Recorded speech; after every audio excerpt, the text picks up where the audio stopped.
or detention and the basis for detention. So, what is the law and what is the crime that I committed?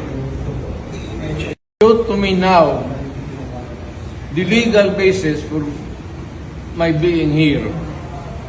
As apparently I was brought here not of my own volition. If somebody else says, kung hindi ibang tao, ikaw siguro, because this is your structure. So you have to answer now for the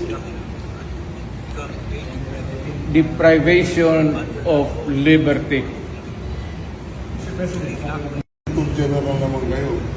Alam mo ba na hindi man lang siya na-serve kung anong kaso kung sina-charge sa kanya ngayon? Hindi niya alam. No? Kahit na PI man lang. Alam mo, ang charge sa kanya nasa dyaryo lang. And then, hindi pa kayo na ganito ginagawa natin. Sumusunod tayo sa isang entity na hindi na tayo membro. Nag-withdraw na tayo. And yet, sir, you are the Prosecutor General. Yes. You know how to exercise due process. Before you can even file charges, you have to file a complaint. We have to file a counter affidavit. Without doing those procedural process, here we are, being issued a warrant of arrest, questionable warrant of arrest. Ano naman to, sir? Sir.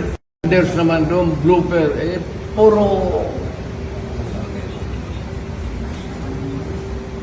pagdating sa trial dyan, tatawagin kita sa witness stand. Sabihin ko, you're the person who arrested me. May I know the reason why? Have you read the documents? Or at least, have you read the case at that time when you made the arrest? So that you would be guided to what you should know. Yan lang yan. Kaibigan tayo, galing ako gobyerno.